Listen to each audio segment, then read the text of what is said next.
ಇದ್ರಿ ಒಂದು ಸರ್ಕಾರ ಮಾಡಬೇಕಾದದ್ದು. ಕಣ್ಣು ಕಾಣುದಿಲ್ಲ ನಿಮಗೆ? ನಿಮಗ್ ಕಾಣದೇ ಇರಬಹುದು. ಅವನಿಗೊಂದು ಯಾವುದೇ ರೀತಿಯಲ್ಲೂ ಒಂದು ಸೂರಿಲ್ಲ, ಶೆಲ್ಟರ್ ಇಲ್ಲ. ಇಡೀ ನೀರು ಬೀಳ್ತಾ ಇದೆ, ಕೊಡೆ ಹಿಡಿತಾರೆ, ಮತ್ತೊಂದೇನೋ ತಾರ್ಪಲ್ ಹಾಕ್ತಾರೆ. ಅವನಲ್ಲೇ ಚಳಿಯಲ್ಲಿ ನಡ್ಕೊಂಡು ಮಲ್ಕೊಂಡಿದ್ದಾನೆ. ಎಲ್ಲ ನೀತಿ, ಎಲ್ಲ ಷಡ್ಯಂತ್ರ ಯಾವುದೇ ಇದ್ರು ಅದನ್ನ ಬದಿಗೊತ್ತಿ ವಿದ್ಯಾರ್ಥಿಗಳ ಪರವಾಗಿ ನಿಲ್ತಾ ಇದ್ರು. ಮನುಷ್ಯನಾಗಿದ್ರೆ ನಮ್ಮಂತವರಿಗೆ, ಈ ನೋಡಿದ ನಮ್ಮ ವೀಕ್ಷಕರಿಗೆ ಕಣ್ಣಲ್ಲಿ ನೀರು ಉಕ್ಕುತ್ತದೆ, ಕರಳು ಕಿವುಚುತ್ತದೆ. ನೀವೇನು ಮನುಷ್ಯರಲ್ವಾ ನೀವು? ಅಷ್ಟಲ್ಲದೇನೆ ಇನ್ನೊಂದೇನು ಮಾಡಿದ್ದಾರೆ ಗೊತ್ತಾ? ಅವರ ಮೇಲೆ ಹಲ್ಲೆ, ಪೊಲೀಸರ ದಾಳಿ, ಏನು ದಾಂಗುಡಿ, ದಾದಾಗಿರಿ, ಯಾವ್ಯಾವ ಶಬ್ದವನ್ನ ಬಳಸಿಸುವ ತಾಕತ್ತಿಲ್ಲ, ಮುಖ ಇಲ್ಲ, ನೈತಿಕತೆ ಇಲ್ಲ, ಅಧ್ಯಯನ ಇಲ್ಲ, ತಮ್ಮ ಮಾತಿಗೆ ತಮ್ಮ ಬದ್ಧತೆ ಇಲ್ಲ.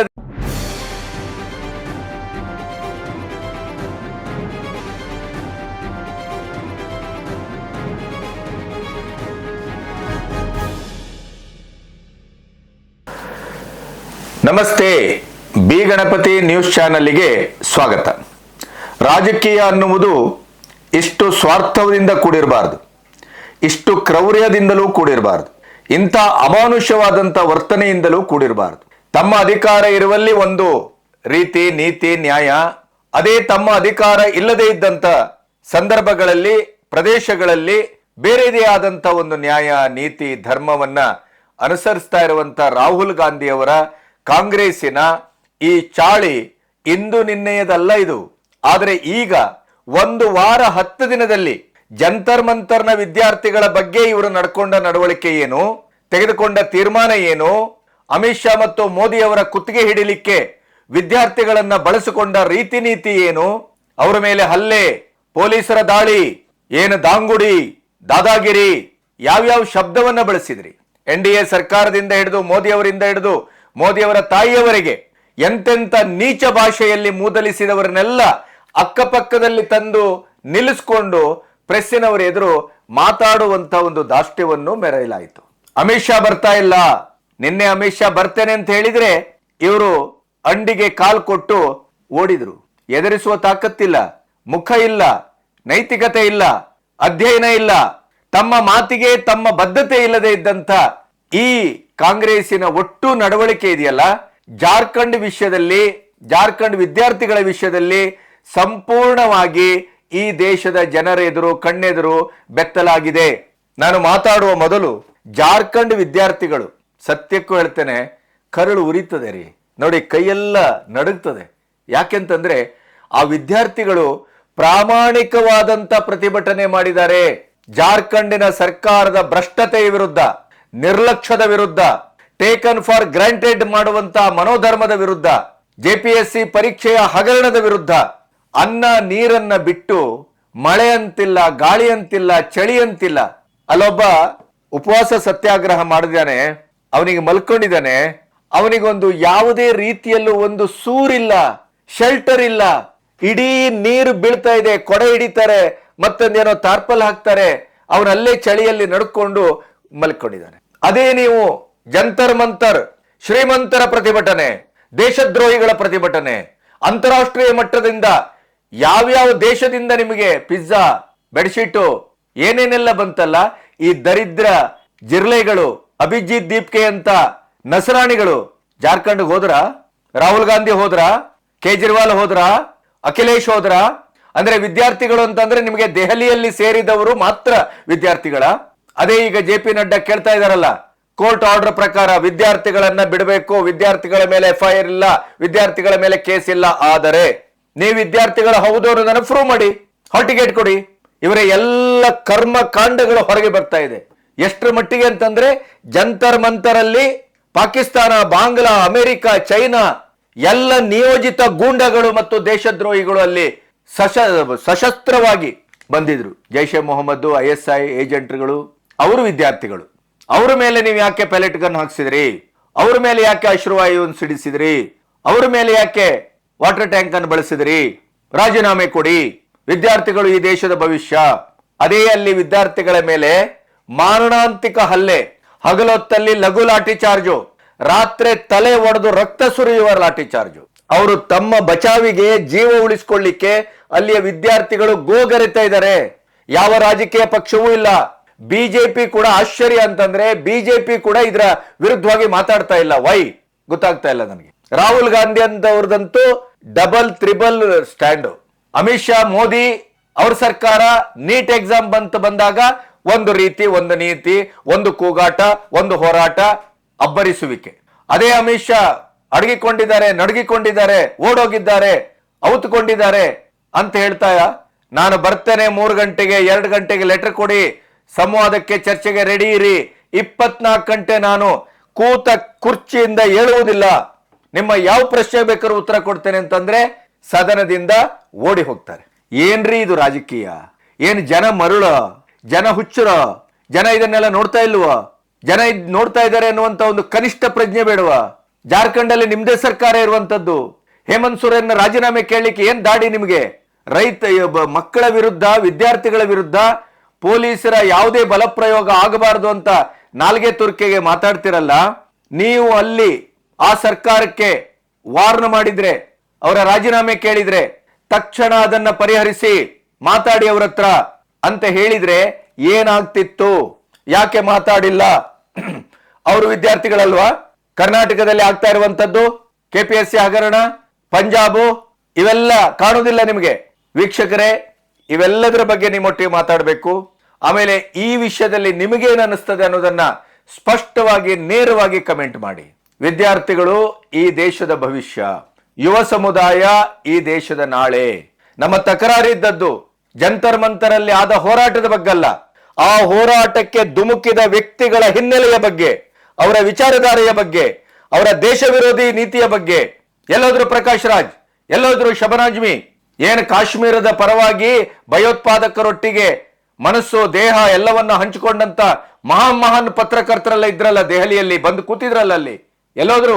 ಮೋದಿಯ ವಿರುದ್ಧ ಕೆಟ್ಟ ಭಾಷೆಯಲ್ಲಿ ಮಾತಾಡ್ಲಿಕ್ಕೆ ಅಂತಾನೆ ನಮ್ಮನ್ನ ದುಡ್ಡು ಕೊಟ್ಟು ಕರ್ಕೊ ಬಂದಿದ್ರು ಅಂತ ಈ ಮುಜರಾಗಳು, ಹಿಜಡಾಗಳು, ಇವರು ಎಲ್ಲರೂ ಬಂದು ಈಗ ಸೋಷಿಯಲ್ ಮೀಡಿಯಾದಲ್ಲಿ ಹೇಳ್ತಾ ಇದ್ದಾರೆ, ಬೈಲಿಕ್ಕೆ ಅಂತಲೇ ನಮ್ಮನ್ನು ಕರ್ಕೊ ಬಂದಿದ್ರು ಅಂತ. ಒಬ್ಬೊಬ್ಬರ ಹಿನ್ನೆಲೆ ನೋಡ್ಬಿಟ್ರೆ ಗೋವಿಂದ. ಜಾರ್ಖಂಡಿನ ವಿದ್ಯಾರ್ಥಿಗಳ ಮೇಲೆ ಎಂತ ಅಮಾನುಷವಾದಂತ, ಆಕ್ರಮಣಕಾರಿಯಾದಂತ ಪೊಲೀಸರ ವರ್ತನೆ ನಡೀತಾ ಇದೆ ಅಂತಂದ್ರೆ, ರಾಹುಲ್ ಗಾಂಧಿ ಅವರ ಜಾಗದಲ್ಲಿ ಯಾವುದೇ ಮನುಷ್ಯ ಇದ್ರು, ರಾಜಕೀಯದ ಎಲ್ಲ ಪಟ್ಟು, ಎಲ್ಲ ನೀತಿ, ಎಲ್ಲ ಷಡ್ಯಂತ್ರ ಯಾವುದೇ ಇದ್ರು ಅದನ್ನ ಬದಿಗೊತ್ತಿ ವಿದ್ಯಾರ್ಥಿಗಳ ಪರವಾಗಿ ನಿಲ್ತಾ ಇದ್ರು.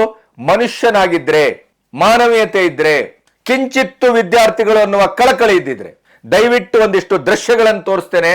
ನಿಮಗೆ ಹೃದಯ ಅಂತಿದ್ರೆ ನಿಮಗೆ ಹೃದಯ ಸ್ತಂಭನ ಆಗುತ್ತೆ, ನಿಮಗೆ ಕರುಳು ಅಂತಿದ್ರೆ ಕಣ್ಣಲ್ಲಿ ನೀರು ಬರುತ್ತೆ. ನೋಡಿ.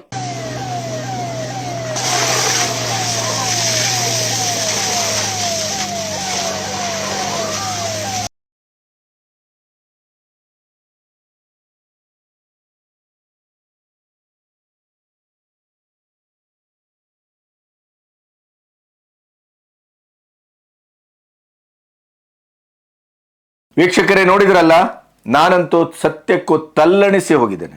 ವಿದ್ಯಾರ್ಥಿಗಳ ಮೇಲೆ ಇಂಥ ಒಂದು ದುರ್ವರ್ತನೆಯ ಅಂತ ಸರ್ಕಾರ ಯಾಕಿರ್ಬೇಕು? ದೆಹಲಿಯಲ್ಲಿ ನೀವು ನಿಂತು ಹೇಳ್ತಿರಲ್ಲ ನೀಟ್ ಎಕ್ಸಾಮ್ ಬಗ್ಗೆ, ಅದರ ಹಗರಣದ ಬಗ್ಗೆ, ಅದರ ಲೀಕ್ ಆದದ್ರ ಬಗ್ಗೆ. ಇಲ್ಲಿ ಕಾಂಗ್ರೆಸ್ ಸರ್ಕಾರ ಇದೆಯಲ್ಲ, ಏನು ಮರುಪರೀಕ್ಷೆ ಮಾಡಿ ಅಂತ ಹೇಳ್ತಾ ಇದಾರೆ ವಿದ್ಯಾರ್ಥಿಗಳು, ಆದ ಪರೀಕ್ಷೆನ ಕ್ಯಾನ್ಸಲ್ ಮಾಡಿ ಅಂತ. ಇಲ್ಲಿ ನೀವು ಯಾರು ಹೇಳುವ ಮೊದಲೇ ಧರ್ಮೇಂದ್ರ ಪ್ರಧಾನ್ ಅವರ ನೇತೃತ್ವದಲ್ಲಿ, ಅಮಿತ್ ಶಾ, ಮೋದಿ ಅವರ ಮಾರ್ಗದರ್ಶನದಲ್ಲಿ ತಕ್ಷಣ ಅದನ್ನ ಕ್ಯಾನ್ಸಲ್ ಮಾಡಲಾಯಿತು, ಮತ್ತೆ ರೀ ಎಕ್ಸಾಮ್ ಮಾಡಲಾಯಿತು, ವಿದ್ಯಾರ್ಥಿಗಳಿಗೆ ನ್ಯಾಯವನ್ನು ಕೊಟ್ಟಾಯ್ತು. ಅಷ್ಟಲ್ಲದೇನೆ ಚಾರಿತ್ರಿಕವಾಗಿ ಬಿಲ್ ಅನ್ನ ಪಾಸ್ ಮಾಡಲಾಯಿತು. ಇನ್ನು ಯಾವ ನನ್ನ ಮಗನೂ ಕೂಡ ಪ್ರಶ್ನೆ ಪತ್ರಿಕೆಯನ್ನ ಕೈಯಲ್ಲಿ ಬಿಡಿ ಮುಟ್ಟುವ ಮನಸ್ಸು ಕೂಡ ಮಾಡಬಾರದು ಅಂತ ಕಟುವಾದ ಬಿಲ್ ಅನ್ನು ತರಲಾಯಿತು. ಅದರ ಜೊತೆಗೆ ನಂದನ್ ನೀಲೇಕಣಿ ಅವರ ನೇತೃತ್ವದಲ್ಲಿ ಮಹಾ ಮೇಧಾವಿಗಳ ಸದಸ್ಯತ್ವದಲ್ಲಿ ಟಾಸ್ಕ್ ಫೋರ್ಸ್ ಅನ್ನ ಮಾಡಲಾಯಿತು. ಭವಿಷ್ಯದಲ್ಲಿ ತಂತ್ರಜ್ಞಾನವನ್ನ ಬಳಸಿ ನಾವು ಸೇಫೆಸ್ಟ್ ಆಗಿ ವಿದ್ಯಾರ್ಥಿಗಳಿಗೆ ಅನ್ಯಾಯ ಆಗದೇ ಇದ್ದ ರೀತಿಯಲ್ಲಿ ಪರೀಕ್ಷೆಯ ವಿಧಿವಿಧಾನವನ್ನ ಕಟ್ಟುವುದು ಹೇಗೆ? ಇದ್ರಿ ಒಂದು ಸರ್ಕಾರ ಮಾಡಬೇಕಾದದ್ದು. ಕಣ್ಣು ಕಾಣುದಿಲ್ಲ ನಿಮಗೆ? ನಿಮಗ್ ಕಾಣದೇ ಇರಬಹುದು. ನಿಮಗೆ ರಾಜಕೀಯ ಬೇಕು, ನಿಮಗೆ ಅಮಿತ್ ಶಾ, ಮೋದಿ ಅವರನ್ನು ಇಳಿಸಬೇಕು. ಯಾಕೆಂದ್ರೆ ಜಾರ್ಜ್ ಸೊರೋಸ್ ಇದ್ದಾನೆ, ಚೈನಾ ಇದೆ, ಬಾಂಗ್ಲಾ ಇದೆ, ಪಾಕಿಸ್ತಾನ ಇದೆ, ಟರ್ಕಿ ಇದೆ, ಎಲ್ಲ ನಿಮ್ಮ ಕಾಯುವವರು, ಸಾಕುವವರು ಎಲ್ಲರೂ ಇದ್ದಾರೆ. ಈ ದೇಶವನ್ನ ಕಾಯುವ ಮತ್ತು ಈ ದೇಶವನ್ನ ಸುಭದ್ರವಾಗಿ ಕಟ್ಟುವಂತ ವ್ಯವಸ್ಥೆಗೆ ಇರುವುದೊಂದೇ ಮೋದಿ. ನಮಗೆ ಜಾರ್ಖಂಡಿನ ಮಕ್ಕಳ ದೃಶ್ಯಗಳನ್ನ ನೋಡಿ ನಮ್ಮಂತವರಿಗೆ, ಈ ನೋಡಿದ ನಮ್ಮ ವೀಕ್ಷಕರಿಗೆ ಕಣ್ಣಲ್ಲಿ ನೀರು ಉಕ್ಕುತ್ತದೆ, ಕರಳು ಕಿವುಚುತ್ತದೆ. ನೀವೇನು ಮನುಷ್ಯರಲ್ವಾ ನೀವು? ಅಷ್ಟಲ್ಲದೇನೆ ಇನ್ನೊಂದೇನು ಮಾಡಿದ್ದಾರೆ ಗೊತ್ತಾ? ನೋಡಿ, ಎಂಥ ಕ್ರೌರ್ಯದ ಪರಮಾವಧಿ. ಇದನ್ನ ದೇಶದ ಜನತೆ ಗಂಭೀರವಾಗಿ ಗಮನಿಸಬೇಕು. ಇದೇ ಅಭಿಜಿತ್ ದೀಪ್ಗೆ ಇವತ್ತಿನವರೆಗೂ ಅಲ್ಲಿ ನಡೀತಾ ಇರುವಂತ ವಿದ್ಯಾರ್ಥಿಗಳ ಮೇಲಿನ ಮಾರಣ ಹೋಮಕ್ಕೆ, ಪೊಲೀಸರ ದಬ್ಬಾಳಿಕೆಗೆ, ಆ ತಲೆ ಒಡೆದು ರಕ್ತ ಸುರಿಸುವಿಕೆಗೆ, ಅಮರಣಾಂತ ಉಪವಾಸಕ್ಕೆ ಕೂತವನನ್ನ ಬೀದಿಯಲ್ಲಿ ಚೆಲ್ಲಿದ ಅನಾಥ ಶವವಾಗಿ ಅವನನ್ನ ನೋಡುವುದರ ಬಗ್ಗೆ ಒಂದೇ ಒಂದು ಮಾತನ್ನಾಡಿಲ್ಲ. ನೆನಪಿಡಿ, ರಾಹುಲ್ ಗಾಂಧಿ ಅವರು ಪೊಲೀಸರ ಬಲಪ್ರಯೋಗವನ್ನ ನಾವು ಒಪ್ಪುವುದಿಲ್ಲ, ಮುಗ್ದಾಯ್ತಲ್ಲಿಗೆ. ಅದೇ ಅಲ್ಲಿ ಬಿಜೆಪಿ ಸರ್ಕಾರ ಇದ್ದಿದ್ರೆ, ಇದೇ ಅಸ್ಸಾಂ ಆಗಿದ್ರೆ, ಇದೇ ಉತ್ತರ ಪ್ರದೇಶ ಆಗಿದ್ರೆ, ಇದೇ ಬಿಹಾರ ಆಗಿದ್ರೆ, ಇದೇ ಬಂಗಾಳ ಆಗಿದ್ರೆ ಏನ್ ಮಾಡ್ತಿದ್ರಿ? ಇಷ್ಟು ಹೀನ ಸ್ಥಿತಿಗೆ ಇಳಿಬಾರದು ರಾಜಕೀಯ. ನೋ. ಆಮೇಲೆ ಇಷ್ಟು ಸುಳ್ಳಿನ ಸರಮಾಲೆಯನ್ನು ಯಾವ ಪಕ್ಷವೂ ಯಾವ ನಾಯಕನು ಕಟ್ಟಿ ಕುಣಿಯಬಾರದು. ಫ್ಯಾಕ್ಚುಯಲ್ ಎರರ್ ಆಗಬಹುದು, ಆದರೆ ಫ್ಯಾಕ್ಚುಯಲ್ ಎರರ್ ಅನ್ನೇ ತನ್ನ ಜೀವನದ ಧ್ಯೇಯ ಮತ್ತು DNA ಮಾಡ್ಕೊಳ್ಳೋದಿದೆಯಲ್ಲ, ಅದು ಅಪರಾಧಕ್ಕಿಂತ ದೊಡ್ಡದು. ಇವೆಲ್ಲದರ ಆಚೆ ಇನ್ನೊಂದು ಮಹಾ ಆಘಾತ ಏನು ಗೊತ್ತಾ? ಈ ವಿದ್ಯಾರ್ಥಿಗಳೊಟ್ಟಿಗೆ ಹೇಮಂತ್ ಸೊರೇನ್ ಆಗ್ಲಿ ಇನ್ನೊಬ್ಬರಾಗ್ಲಿ ಯಾರು ಕೂಡ ಬಂದು ಮಾತಾಡುವ ಸೌಜನ್ಯವನ್ನ ತೋರ್ಲಿಲ್ಲ. ಅವನು ಸಾವಿನ ಆ ಕೊನೆ ಕ್ಷಣ ಅಂತ ಅನಿಸುವಷ್ಟು ಸುಸ್ತಾಗಿದ್ದಾನೆ, ಮಲಗಿದ್ದಾನೆ. ಅವನೇ ಬೇಡ್ತಾ ಇದ್ದಾನೆ, ನಮ್ಮ ಈ ಹೋರಾಟ ಇಷ್ಟು ಸಾತ್ವಿಕವಾದ ಹೋರಾಟ, ಅಹಿಂಸಾತ್ಮಕವಾದ ಹೋರಾಟ, ನಮ್ಮೊಟ್ಟಿಗೆ ಬಂದು ಬೆಂಕಿ ಹಚ್ಚುತ್ತೇನೆ, ಇದನ್ನ ಬಹಳ ಒಂದು ಲೈವ್ ಆಗಿ ಒಂದು ಬೇರೆ ರೀತಿಯಲ್ಲಿ ಕೊಂಡೋಗೋಣ ಅಂತ ತುಂಬಾ ಜನ ಹೇಳ್ತಾ ಇದ್ದಾರೆ. ನಮಗದು ಬೇಕಾಗಿಲ್ಲ, ನಮಗೆ ಪ್ರಚಾರದ ಹುಚ್ಚಿಲ್ಲ, ನಮಗೆ ಈ ಭ್ರಷ್ಟ ಸರ್ಕಾರದ ವಿರುದ್ಧ ನಮ್ಮ ಹೋರಾಟ, ನಮಗೆ ನ್ಯಾಯ ಸಿಗಬೇಕು ಅವನು ಹೇಳ್ತಾ ಇದ್ದಾನೆ. ಆದ್ರೂ ಇವರಿಗೆ ಮನಸ್ಸಿಲ್ಲ, ಹೃದಯ ಇಲ್ಲ, ಕಾಳಜಿ ಇಲ್ಲ, ಕಳಕಳಿ ಇಲ್ಲ. ಯಾವ ಸೀಮೆ? ವಿದ್ಯಾರ್ಥಿಗಳು ಅಂತ ಅಲ್ಲಿ ಸಂಸತ್ತಿನಲ್ಲಿ, ಸಂಸತ್ ಭವನದ ಹೊರಗಡೆ, ಮಕರ ದ್ವಾರದ ಎದುರು ಏನು ಮಳೆಯಲ್ಲಿ ನಿಂತು ಭಯಂಕರ ಚರ್ಚೆ. ಯಾವ ಕರ್ಮಕ್ಕೆ, ಯಾವ ಪುರುಷಾರ್ಥಕ್ಕೆ? ಒಂದು ಕಣ್ಣಿಗೆ ಬೆಣ್ಣೆ, ಒಂದು ಕಣ್ಣಿಗೆ ಸುಣ್ಣ, ಕಣ್ಣಿನಲ್ಲಿ ರಕ್ತ ಸುರಿತಾ ಇದೆ, ನಿಮ್ಗೆ ಕರುಣೆ ಇಲ್ಲ. ಇಷ್ಟ ಅಲ್ಲದೇನೆ ಮಾಡಿದ್ದೇನು ಗೊತ್ತಾ ನೀವು? ಜಾರ್ಖಂಡ್ ಸರ್ಕಾರ 600 ವಿದ್ಯಾರ್ಥಿಗಳ ಮೇಲೆ FIR ಹಾಕಿದೆ. ಇಲ್ಲಿ ಏನಂದ್ರಿ? ವಿದ್ಯಾರ್ಥಿಗಳ ಮೇಲೆ ಯಾಕೆ FIR ಹಾಕ್ತೀರಿ? ವಿದ್ಯಾರ್ಥಿಗಳ ಮೇಲೆ ಯಾಕೆ ಪೊಲೀಸ್ ದಾಳಿ? FIR ತೆಗಿರಿ. ಕಳ್ಳರು, ಕಾಕರು, ಪುಂಡರು, ಪೋಖರಿಗಳು, ಭಯೋತ್ಪಾದಕರು, ದೇಶದ್ರೋಹಿಗಳು, ಚಂಡಾಲರು ಎಲ್ಲರೂ ಇದ್ರಲ್ಲಿ. ಅವ್ರ ಮೇಲೆ FIR ಹಾಕಿದ್ದನ್ನು ತೆಗೆಬೇಕಂತೆ. ಇಲ್ಲಿ ನಿಜವಾದ ವಿದ್ಯಾರ್ಥಿಗಳು ಸಾತ್ವಿಕ ಹೋರಾಟ, ಮಾನ ಮರ್ಯಾದೆ ಅನ್ನೋದು ಕಿಂಚಿತ್ತಿದ್ದಿದ್ರೆ ಜಾರ್ಖಂಡ್ ಸರ್ಕಾರವನ್ನಕ್ಕೆ ಕೊಟ್ಟಂತ ಬೆಂಬಲವನ್ನ ಹಿಂತೆಗೆದುಕೊಂಡು ಸರ್ಕಾರವನ್ನ ಉರುಳಿಸಿ ವಿದ್ಯಾರ್ಥಿಗಳ ಪರವಾಗಿ ನಿಲ್ತಾ ಇತ್ತು ಕಾಂಗ್ರೆಸ್, ರಾಹುಲ್ ಗಾಂಧಿ ಅವರು. ಕನಿಷ್ಠ ಪಕ್ಷ ಹೇಮಂತ್ ಸೊರೇನ್ ರಾಜೀನಾಮೆ ಕೇಳ್ತಾ ಇಲ್ಲ. ಇಲ್ಲಿ ಧರ್ಮೇಂದ್ರ ಪ್ರಧಾನ್ ರಾಜೀನಾಮೆಯನ್ನು ಯಾವ ನೈತಿಕ ನೆಲೆ ಕೇಳಿದ್ರಿ? ಹೇಗೆ ಸಮರ್ಥಿಸ್ತೀರಿ? ದೇಶದ ರಕ್ಷಣೆಗೆ, ದೇಶದಲ್ಲಿ ಹಿಂಸೆ ಆಗಬಾರ್ದು, ದೊಂಬೆ ಆಗಬಾರ್ದು, ಗಲಾಟೆ ಆಗಬಾರ್ದು ಅನ್ನುವ ಕಾರಣಕ್ಕಾಗಿ ಧರ್ಮೇಂದ್ರ ಪ್ರಧಾನ್ ರಾಜೀನಾಮೆ ಕೊಟ್ಟರು. ರಾಜೀನಾಮೆಯನ್ನ ಎಕ್ಸೆಪ್ಟ್ ಮಾಡಿದ್ರು ನರೇಂದ್ರ ಮೋದಿ, ಅಮಿತ್ ಶಾ. ನಿಮಗೆ ಹೆದರಿ ಅಲ್ಲ, ಇದರ ಎಲ್ಲ ಪರಿಣಾಮದ ಮಾರಿ ಹಬ್ಬ ಇನ್ನಿದೆ, ಈಗಾಗಲೇ ಆರಂಭ ಆಗಿದೆ. ಆದರೆ ನಿಮ್ಮ ನೌಟಂಕಿ, ನಿಮ್ಮ ನಾಟಕ, ನಿಮ್ಮ ಅಧಿಕಾರ ರಾಜಕಾರಣಕ್ಕಾಗಿ ಮಾಡುವಂತ ಷಡ್ಯಂತ್ರ ಇವೆಲ್ಲವೂ ಜನಕ್ಕೆ ಅರ್ಥ ಆಗಿದೆ. ಜಾರ್ಖಂಡಿನ ಒಂದು ಉದಾಹರಣೆ ಸಾಕು. ನಿಮ್ಮ ಅಧಿಕಾರದಲ್ಲಿರುವಂತ ಒಂದು ರಾಜ್ಯದಲ್ಲಿ ಪ್ರಾಮಾಣಿಕವಾಗಿ ವಿದ್ಯಾರ್ಥಿಗಳು ಪ್ರತಿಭಟನೆ ಮಾಡಿದ್ರೆ ಅವರ ಜೀವವನ್ನೇ ತೆಗಿತೀರಿ, ಕೈಕಾಲು ಮುರಿತೀರಿ, ತಲೆ ಒಡಿತೀರಿ, ರಕ್ತ ಹರಿಸ್ತೀರಿ. ಅದರ ಬಗ್ಗೆ ಯಾವ ನನ್ನ ಮಗನೂ ಮಾತಾಡೋದಿಲ್ಲ.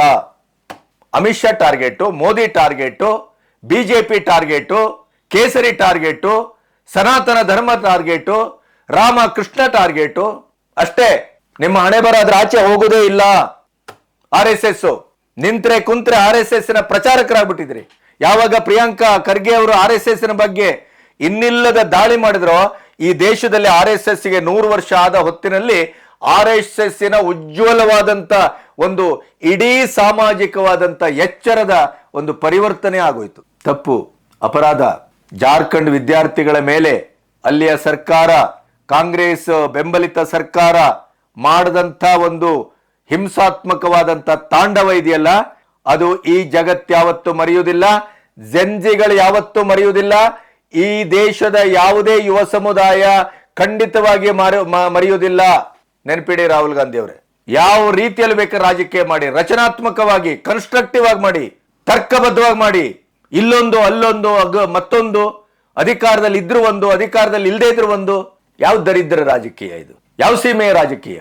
ರಾಜಕೀಯಕ್ಕಾಗಿದ್ರೆ ಕಣ್ಣು, ಕರುಳು, ಬುದ್ಧಿ, ನ್ಯಾಯ, ಮಾನವೀಯತೆ ಏನೂ ಇಲ್ವಾ? ಅದಕ್ಕಾಗಿ ನಾಗೇಂದ್ರನಂತ 30-32 ಕೇಸ್ ಇದ್ದಂಥವರನ್ನ ತಂದು ಮತ್ತೆ ಜನದೇಗುಲದಲ್ಲಿ ಕೂಡ್ರಿಸಿ ಇಡೀ ದೇಗುಲವನ್ನ ಅಪವಿತ್ರಗೊಳಿಸಿದ್ದೀರಿ. ಅದು ರಾಜಕೀಯ. ವೀಕ್ಷಕರೇ, ಇಲ್ಲಿಯವರೆಗೆ ಜಾರ್ಖಂಡಿನ ಸಮಗ್ರ ಚಿತ್ರಣವನ್ನು ನಿಮ್ಮ ಎದುರಿಟ್ಟಿದ್ದೇವೆ. ಜಂತರ್ ಮಂತರಲ್ಲಿ ಏನ್ ನಡೆದಿತ್ತು, ಅದರ ಹಿಂದೆ ಎಂತ ಷಡ್ಯಂತ್ರ ಇತ್ತು, ಈ ಸೋಕಾಲ್ಡ್ ವಿದ್ಯಾರ್ಥಿಗಳನ್ನು ಎದುರಿಟ್ಟುಕೊಂಡು ಹೋರಾಟ ಮಾಡಿದಂತ ಈ ಬಂಡ್ರು ಶಂಡ್ರು ಇವರೆಲ್ಲ ಯಾವ್ಯಾವ ರೀತಿಯಲ್ಲಿ ತಮ್ಮ ತಮ್ಮ ಬೇಳೆ ಬೇಯಿಸ್ಕೊಳ್ಳಿಕ್ಕೆ ಹೊರಟಿದ್ರು, ಇವೆಲ್ಲವನ್ನ ನಾನು ಹೇಳಬೇಕಾಗಿಲ್ಲ, ನಿಮಗೇ ಗೊತ್ತು. ಮತ್ತೊಮ್ಮೆ ನೆನಪಿಸಿದ್ದೇನೆ. ದಯವಿಟ್ಟು ಈ ವಿಡಿಯೋವನ್ನ ಹೆಚ್ಚೆಚ್ಚು ಶೇರ್ ಮಾಡಿ, ಕೊನೆಯವರೆಗೂ ದಯವಿಟ್ಟು ನೋಡಿ.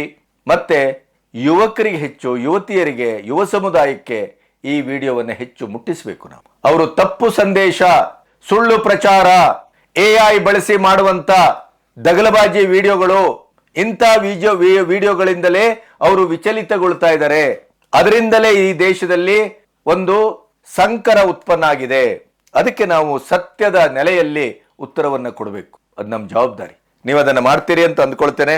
ಮತ್ತೆ ಸ್ವತಂತ್ರ ಪತ್ರಿಕೋದ್ಯಮಕ್ಕೆ ಬೆಂಗಾವಲಾಗಿ ಇಲ್ಲಿವರೆಗೆ ಸಬ್ಸ್ಕ್ರೈಬ್ ಮಾಡದೇ ಇದ್ರೆ ಸಬ್ಸ್ಕ್ರೈಬ್ ಮಾಡಿ. ಅದಕ್ಕಿಂತ ಮುಖ್ಯವಾಗಿ ದಯವಿಟ್ಟು ನಿಮ್ಮ ಅಭಿಪ್ರಾಯವನ್ನ ಕಮೆಂಟ್ ಮಾಡಿ. ನಮಸ್ತೆ.